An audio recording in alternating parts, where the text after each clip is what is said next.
Então, bom dia a todos. Bom dia. Muito bom estar aqui para darmos continuidade ao nosso estudo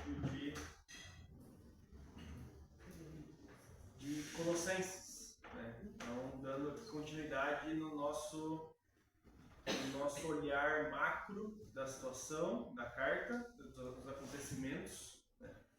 Para que a gente depois, no nosso culto, venha a ter um estudo mais aprofundado. Vamos começar então orando. Toque, ora pra gente, por favor.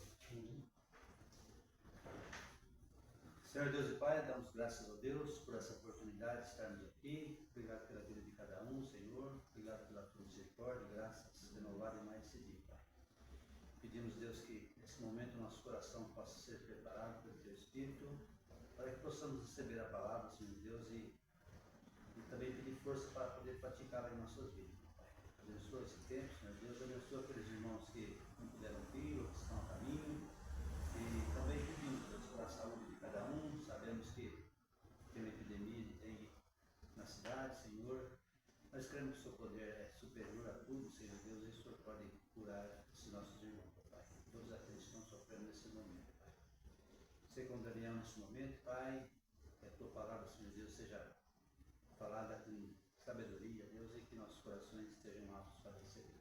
Pedimos isso em nome de Jesus. Amém. Amém. Vamos lá. Estamos lembrando aqui de forma rápida. Nós vimos aqui a contextualização regional, física, espacial ali da cidade de Colossos, né? Ela fica ali onde é o sul da atual Turquia. E vimos que existiam três componentes étnicos, né, que eram os frígios, os gregos e os judeus, a maioria. Né? A maioria se encontrava dentro dessas três etnias. E nós começamos a ver então os componentes que estavam gerando a heresia colossense. Né? Nós vimos o primeiro, que foi o filosofismo, muito ali trazendo por parte do povo grego, né? E vimos que o filosofismo estava atacando a doutrina da iluminação do Espírito Santo, porque eles criam que tudo precisava ter uma razão de acontecer, né? Então os milagres precisavam ser explicados, né? E o Espírito Santo não atuava através das pessoas. É isso que o filosofismo atacava, né? Lembrando que é o princípio, a sementinha ali do gnosticismo, né?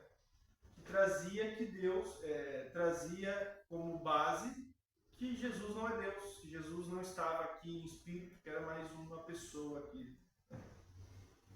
Então o filosofismo que nós vimos foi o primeiro componente étnico, é o primeiro componente da intelectual da heresia, né?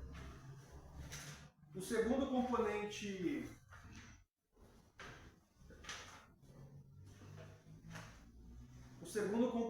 que nós vimos foi o legalismo judaico, né? Trazendo aqui pelo componente étnico dos judeus, né? Onde, com relação ao judaísmo, né, eles estavam com um movimento de judaizar a igreja, né, com o legalismo. Né? Então, eles estavam querendo trazer circuncisão, estavam querendo trazer leis alimentares, observância de dias especiais para culto ou devoção, sábado. Né? E tudo isso era um ataque à doutrina da reconciliação, né? Onde então Jesus veio para que nós nos reconciliássemos com Deus, não precisando mais de uma série de ações, de sacrifícios, para que a gente pudesse estar nos reconciliando com Deus. Jesus veio e Ele nos reconciliou. Não precisávamos mais sacrificar, né? E nós vimos que o fim da lei é Cristo para todo aquele que crê nele. Mas vimos também que não quer dizer que nada, mas Cristo renova isso nas leis. Vimos que os apóstolos trazem os conceitos de certos conceitos judaicos para o nosso conceito de igreja, né? Vimos ali como não comer carne sacrificada a ídolos, né? Isso traz o que? Festas que nós vemos hoje para santos, né? Para outras entidades entidades, vimos sangue, então tem coisas que vieram, mas que está ancorado em Jesus e nos apóstolos. Né? Então vimos dois conceitos, cada conceito está majoritariamente ligado a um dos grupos da cidade. Então, filosofismo aos gregos, o legalismo judaico aos judeus, e hoje nós vamos entrar então no terceiro ponto, no terceiro grupo e no terceiro componente intelectual da heresia, que é o misticismo.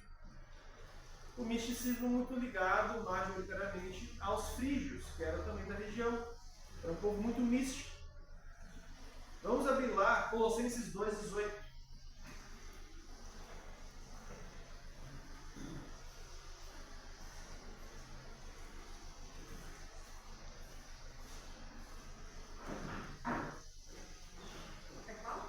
Colossenses 2, versículo 18.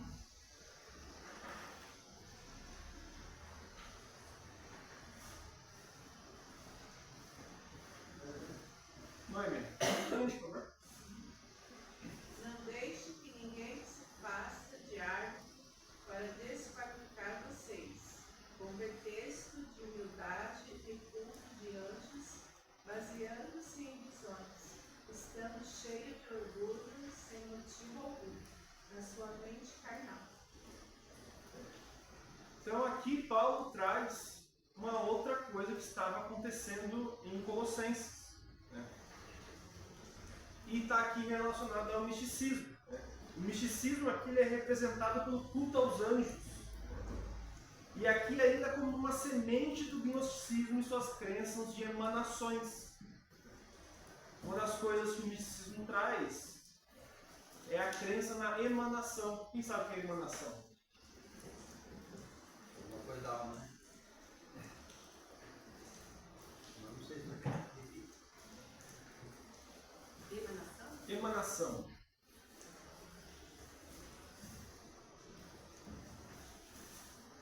Vem da palavra emanente, que é presença, manifestação.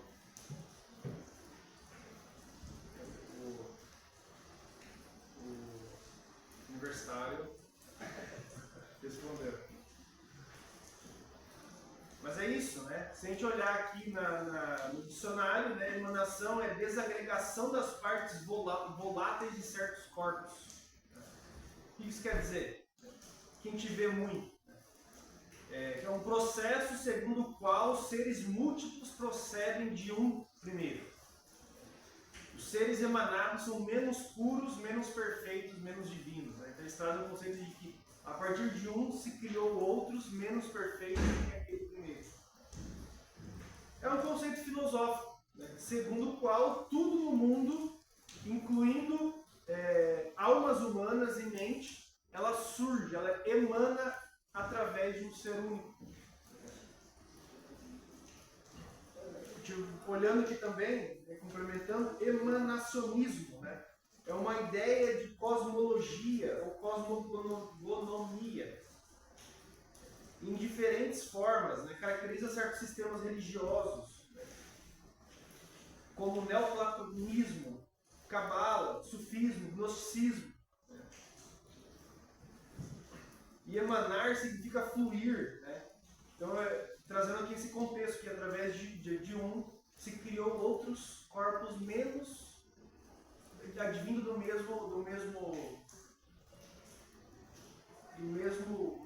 mesma matéria, mas menos perfeita. Então isso que o gnosticismo trazia. E é isso que estava querendo trazer para dentro da igreja. Que não, Jesus é uma parte daquele ser maior. Né? Somos partes menores ainda daquele ser. Quem já não escutou isso, às vezes, de uma outra forma, né? Com uma outra maquiagem. Mas mais uma vez, né? Coisas que a gente vê há 2000 anos atrás e que hoje em dia a gente ainda vê isso se fortalecendo nas igrejas. se fortalecendo no mundo. É uma doutrina muito forte correndo hoje. E que vê muito isso, a qual tudo é derivado de um ser.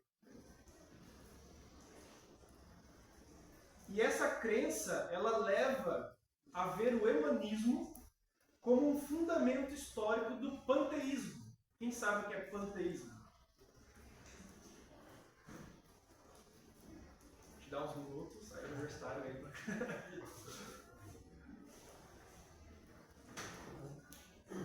O que é panteísmo? O panteísmo é a crença que tudo é Deus. Tudo é Deus. Tudo faz parte do universo e se manifesta através da natureza, de bichos, de flores, de nuvens. Vem do Deus Pan. Deus da mitologia grega. É o Deus dos bosques, dos campos, dos rebanhos e pastores. É um ser representado com orelhas, chifres e pernas de bode. Muitas vezes a gente vê também. Vai numa loja de artigos religiosos, vai estar lá um bichinho desse.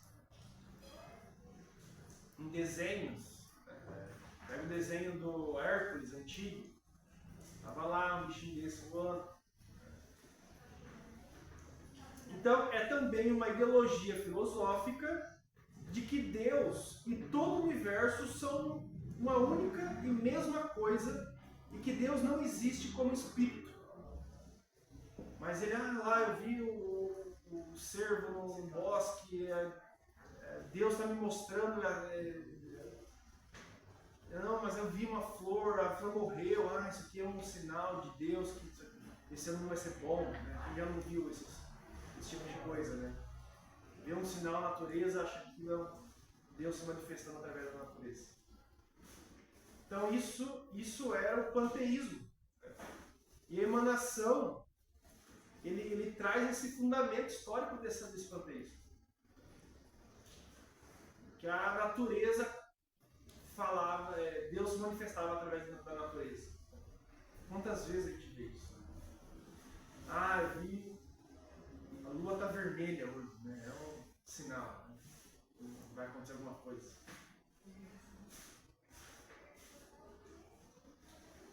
E só que e o que ele traz? Ele vem dizer que Deus não é espírito.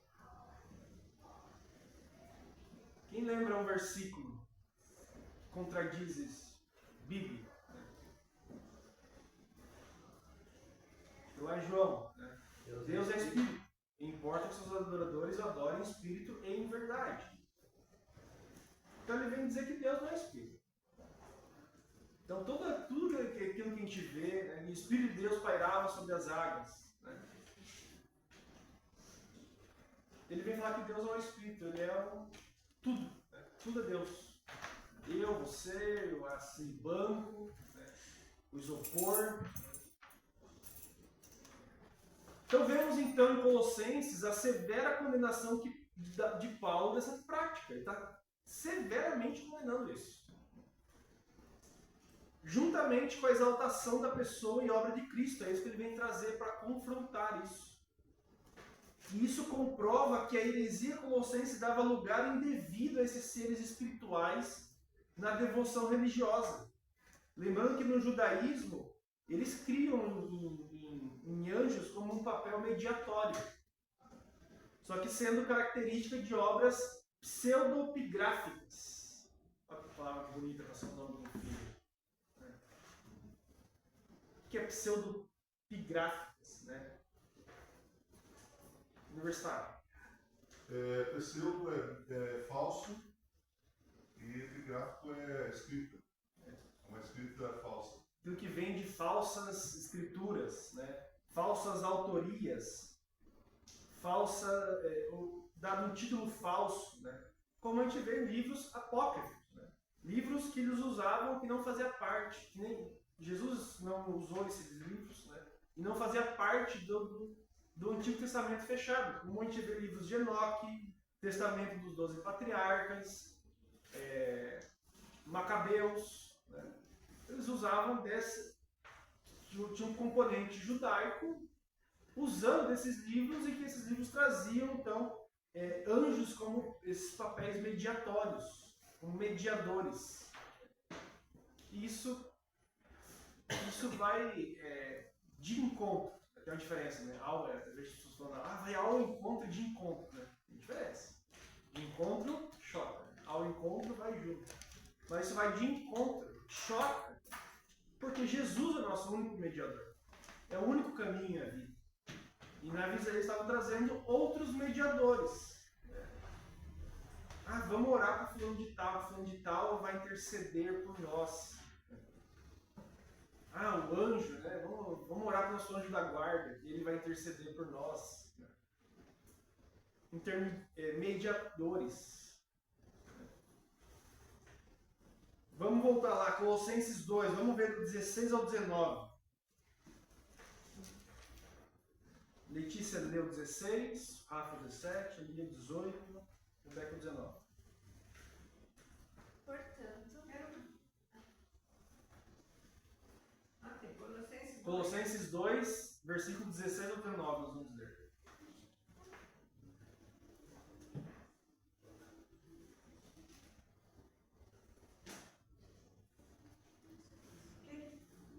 Não, a Letícia. Letícia. Pode ler. Portanto, ninguém tem o direito de vos julgar pelo que comeis, ou pelo que bebeis, ou ainda com relação a alguma festa religiosa, celebração das boas novas ou dos dias de sábado. Essas coisas são sonhos do que haveria de vir. A realidade, porém, encontra-se em Cristo. Ninguém se faça árbitro contra vós outros, detestando humildemente humildade e culto dos anjos, baseando-se em visões e infatuando-se sem motivo algum da sua mente carnal. Trata-se de alguém que não está unindo a cabeça e a parte da qual todo o corpo por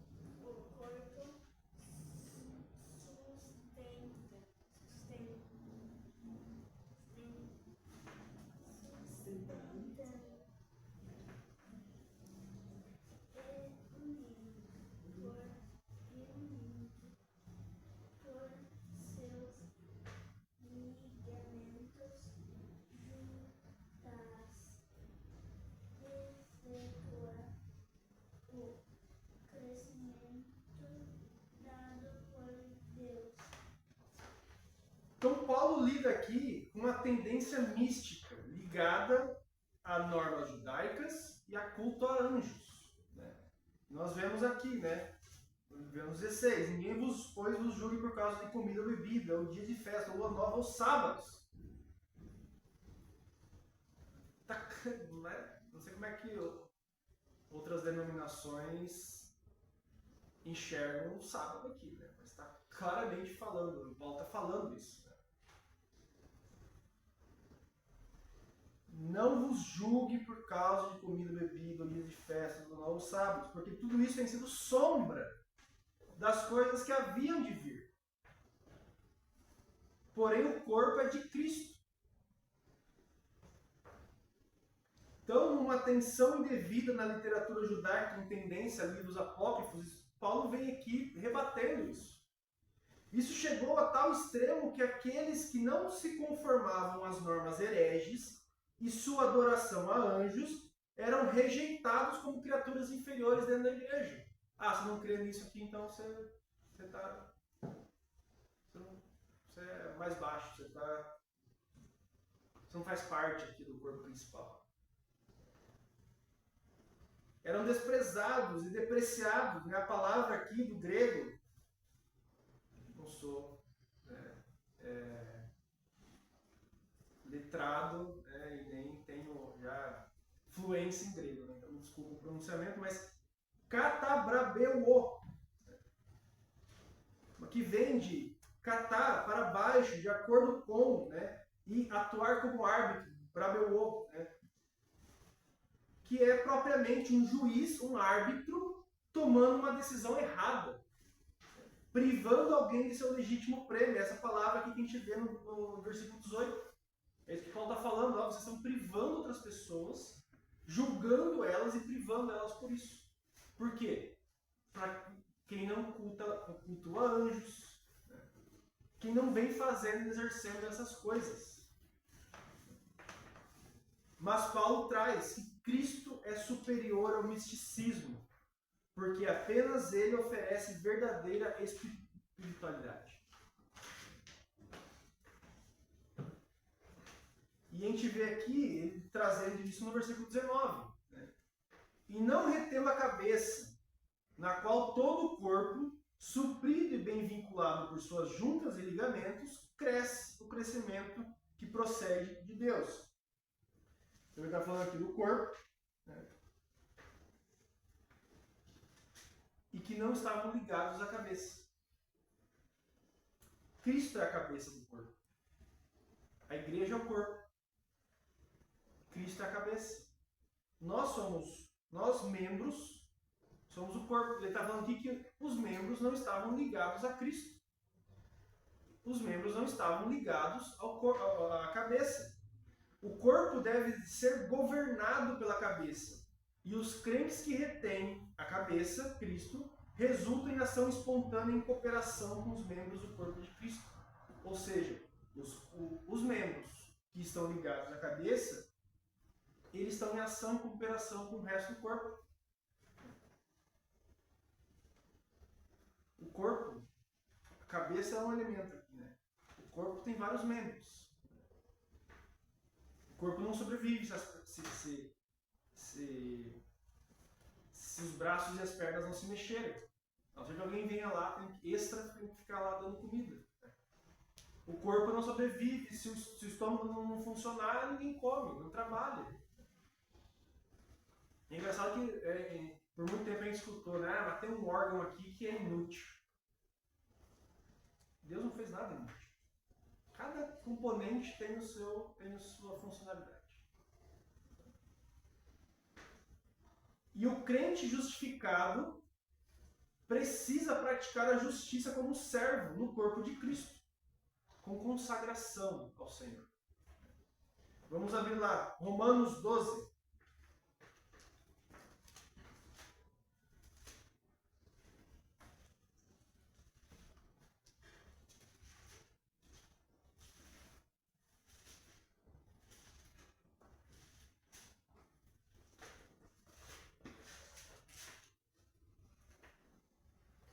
Então a doutrina aqui do misticismo que é atacada é a doutrina da união dos crentes com Deus. Cristo é o cabeça. E eles estavam atacando isso. A gente não tem cabeça, é outra coisa, a gente tem que atuar de outras formas. A gente está excluindo as pessoas aqui porque elas não cultuam anjos. Né? Beth, versículo 1, Romanos 12. Rogo-vos, pois, irmãos, pela compaixão de Deus, que apresenteis os vossos corpos em sacrifício vivo, santo e agradável a Deus, que é o vosso culto racional. Então aqui nós estamos vendo a prática da justiça. Né? Primeiro em relação a nós mesmos. Né? Então o corpo deve ser governado pela cabeça e os crentes que retêm a cabeça...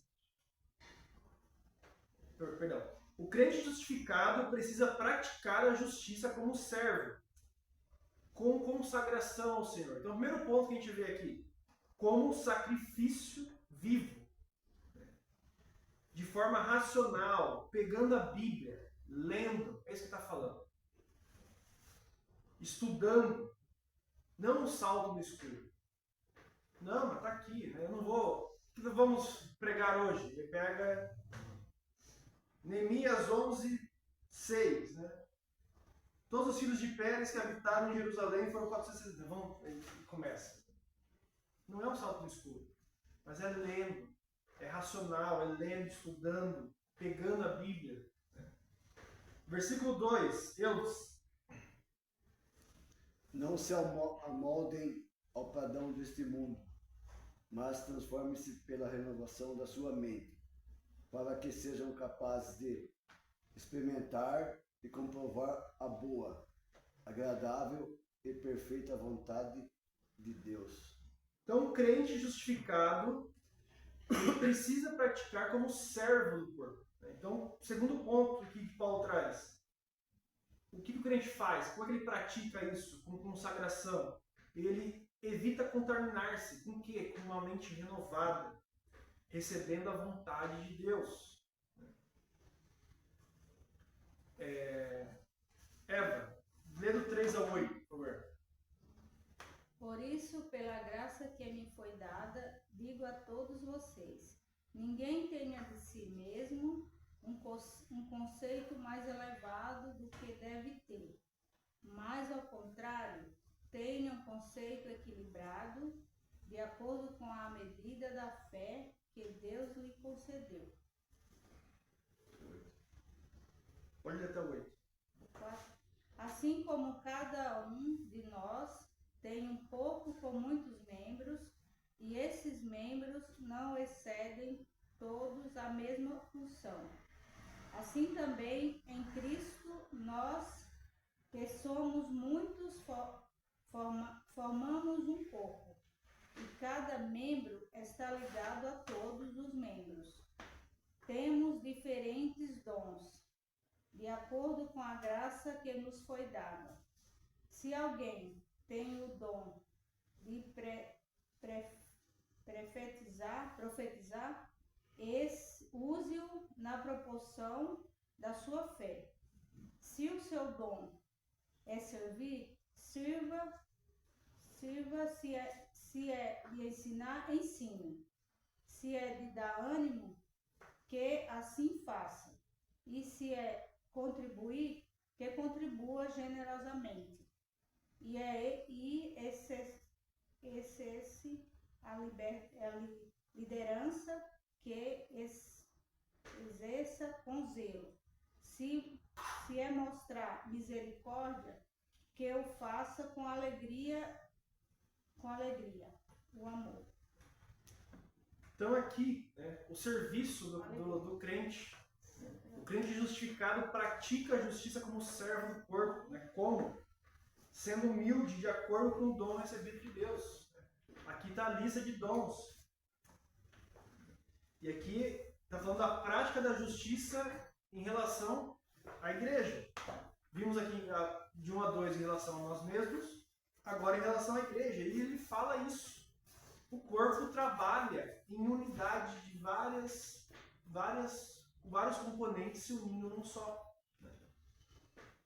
E o que o misticismo trazia aqui era, ele estava arbitrando e separando os irmãos.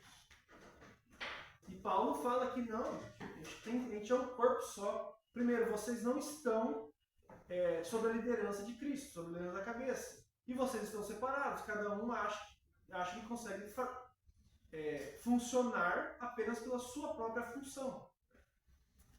E a gente vê aqui em Paulo, a gente vê em Romanos, ele traz isso de volta. Fala assim, gente, vocês têm que praticar a justiça como servo no corpo. Servo do corpo de Cristo. Como que o servo? Como você vai ser servo? E aqui ele fala, seja servo através do dom que Deus te deu. Tem a lista de dons aqui.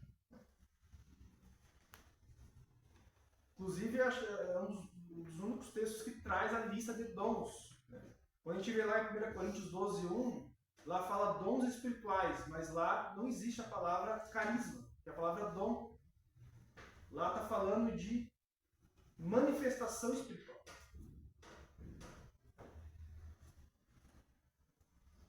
Totti, lendo.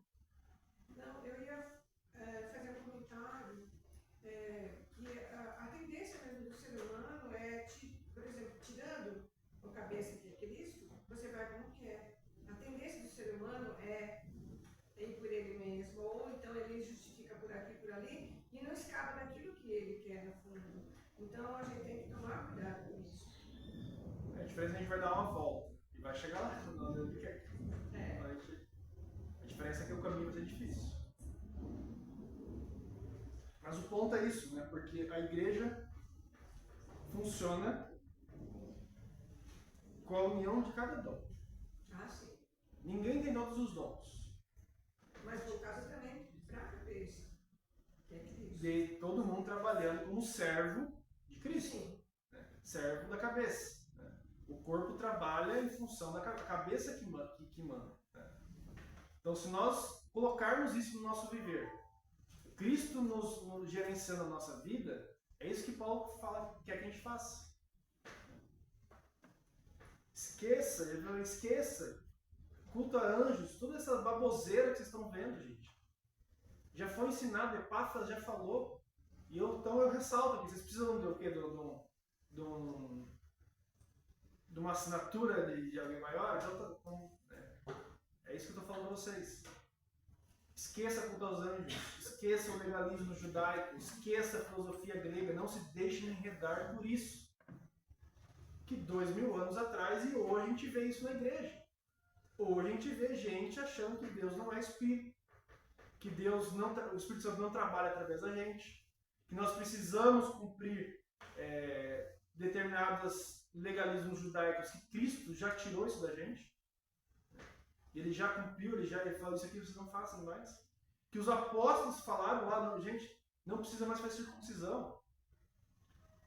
Pedro estava se deixando enredar nisso, e Paulo vai lá e exorta, e fala, cara, não precisa mais disso.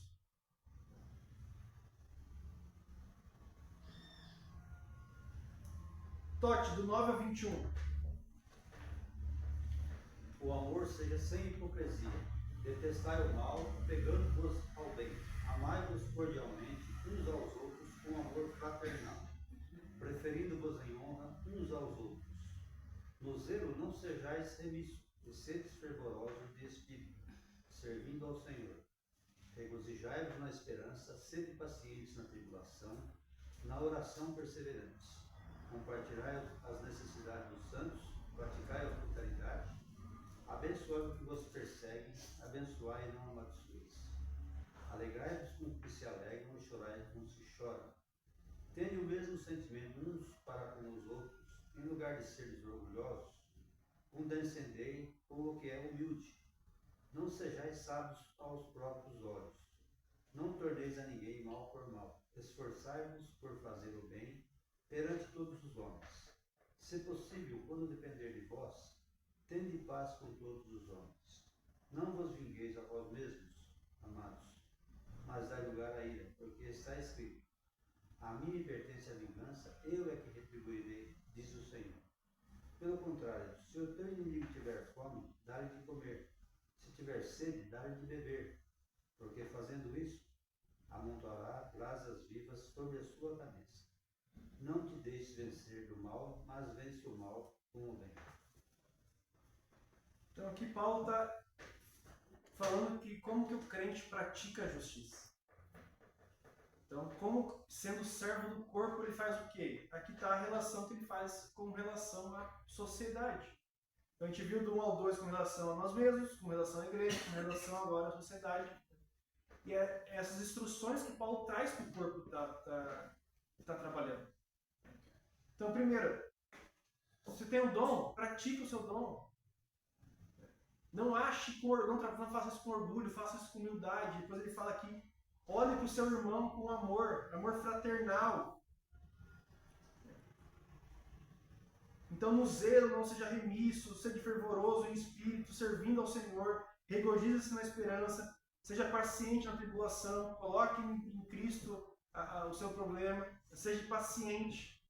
Na oração, seja perseverantes, falamos disso. O pastor falou aqui quando nós vimos Colossenses 1, do 9 ao 13. Foi falado sobre oração, perseverança, seja perseverantes. Compartilhe a necessidade dos santos, pratique a hospitalidade. Então isso que está falando, faça isso. Estende o amor aos irmãos e ao mundo. E a ilustração do corpo, ela demonstra a importância da diversidade, da unidade. Somos um, mas cada um com a sua diversidade. Diversidade de dons, diversidade de habilidades, diversidade de ações dentro do corpo. Não diversidade que a gente vê hoje, né? Tem que aceitar qualquer um como ele está. Mas vamos lá, 1 Coríntios 12.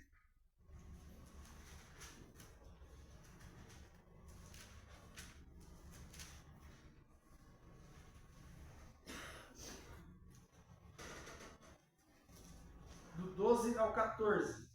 Aqui que a gente fala, um parênteses aqui, né? Mas lá quando a gente vê dons em Romanos, Paulo usa a palavra carisma, a palavra dons. Aqui no 12:1, ele fala a respeito dos dons espirituais, né? Aqui tem um erro de tradução para o português. Porque aqui não tem a palavra carisma. Então aqui ele está falando de manifestações espirituais. Deus age através de nós pela manifestação do Espírito Santo. Então aqui no primeiro, isso é importante. Nós vimos nos PGMs, né, traduções que outras pessoas usam, né, para olhar para a tradução que nós seguimos também.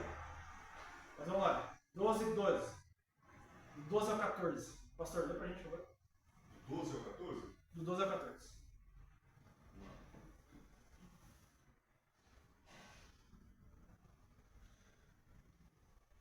Porque assim como o corpo é um e tem muitos membros, e todos os membros deste corpo, sendo muitos, são um só corpo, assim Cristo também.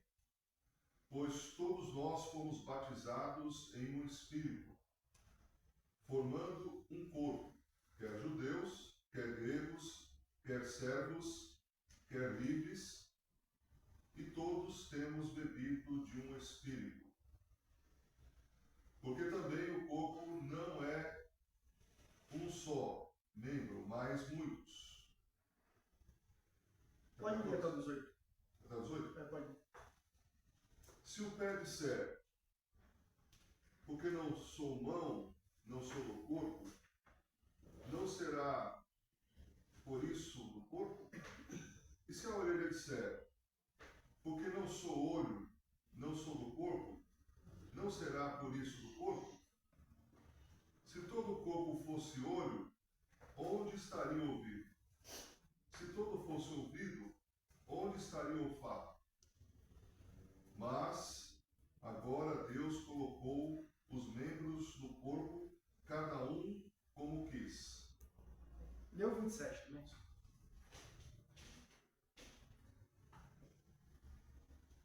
Ora, vós sois o corpo de Cristo, e seus membros em particular. Então a ilustração do corpo ela demonstra a importância dessa diversidade dentro da unidade que é a igreja. Então aqui a gente vê como devemos trabalhar conectados, e é o que Paulo fala em Colossenses. Gente, vocês estão separando as pessoas porque elas não creem nas coisas erradas. Vocês creem nas coisas erradas e vocês ainda querem separar essas pessoas. Vocês estão julgando elas de forma equivocada. E Paulo fala aqui, ó, vós sois o corpo de Cristo. Agora vamos lá em Efésios 1, 22 e 23. Para a gente começar, a gente encerrar.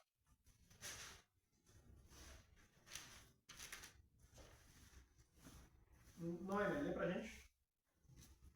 Efésios 1, 22 a 23.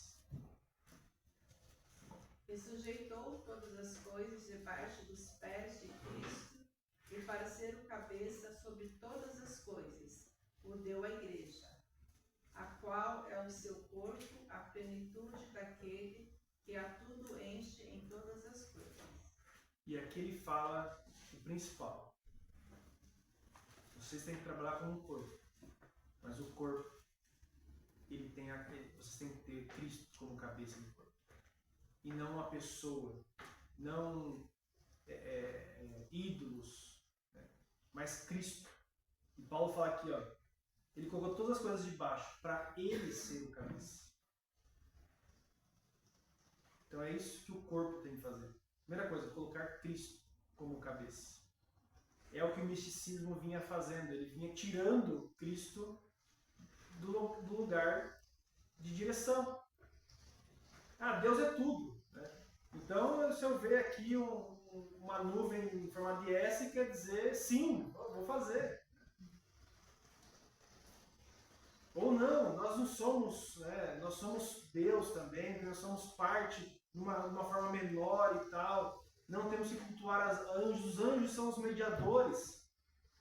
E ele fala, não, gente, para de fazer isso. Não se deixem enredar nisso, mas trabalhem como um só e coloquem Cristo como centro, como cabeça, como a liderança do corpo. Efésios 4, do 4 ao 6. Letícia.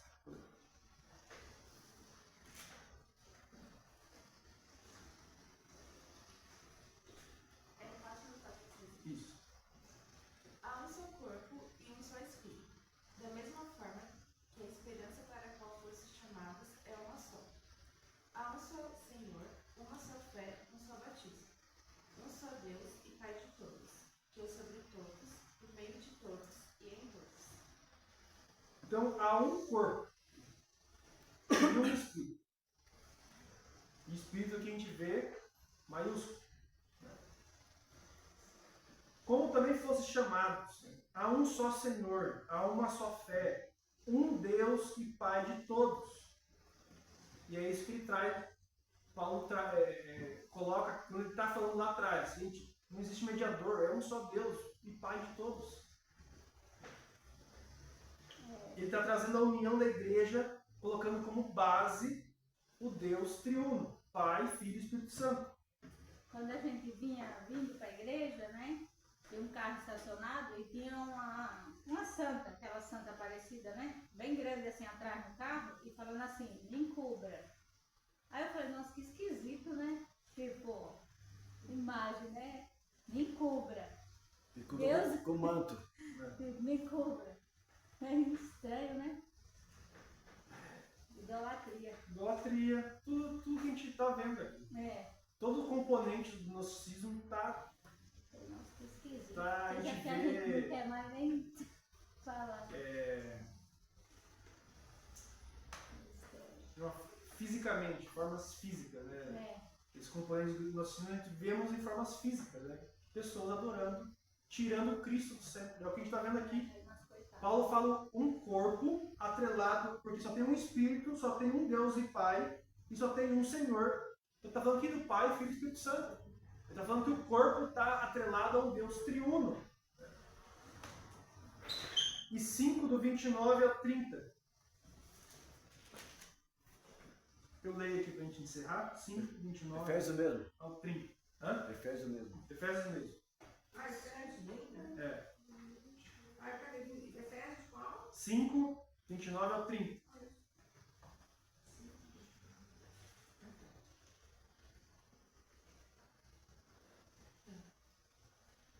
Porque ninguém jamais odiou a própria carne, antes a alimenta e dela cuida, como também Cristo o faz com a igreja.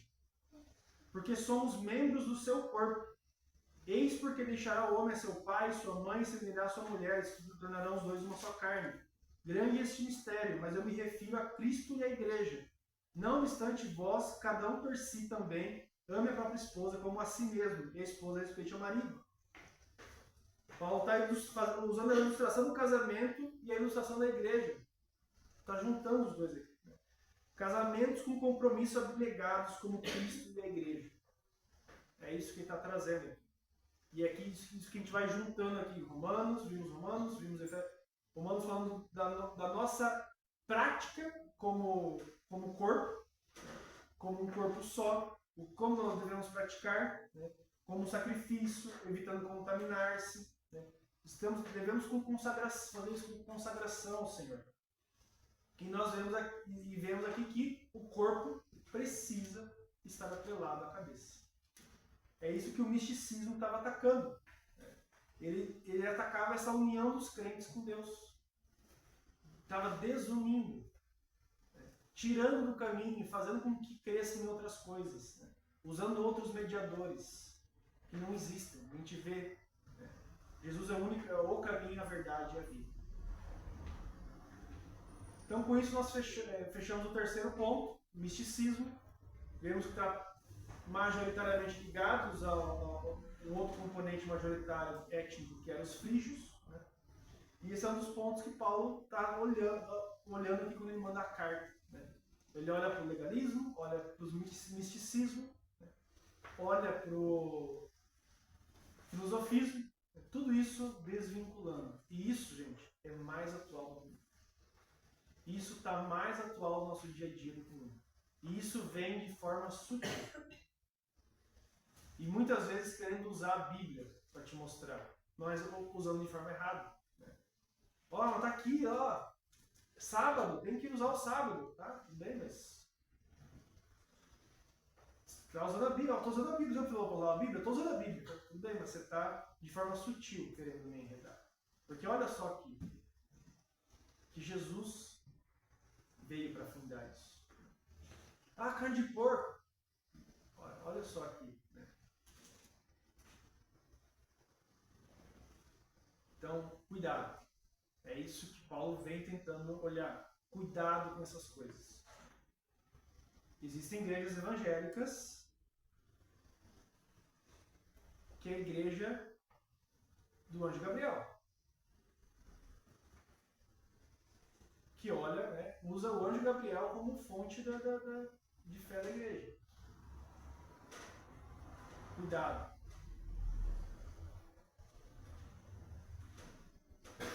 Então, que possamos estar ligados à cabeça, que é Cristo, e que Ele nos direcione, que Ele nos cuide, e que dessa forma nós, como corpo, trabalhamos como Ele quer que seja feito, cumprindo aquilo que Ele mandou nos fazer.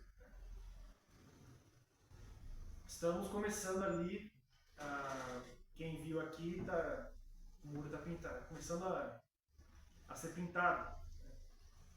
Por quê? Nós queremos dar uma roupagem de igreja. Queremos para quê? É uma das formas que nós estamos vendo de fazer e de levar o evangelho. Então estamos dando uma cara nova para quê? Para que quando formos fazer os nossos evangelismos, as pessoas virem ver. Venham e vejam. Então iremos contar muito com vocês. Mas a gente fala isso depois nos comunicados, e aí deve ter mais gente. Amém? Amém. Então, eu olha pra gente. Senhor Deus, muito obrigado por esse momento, Senhor. Aprender mais de Ti e melhor o que aplicar.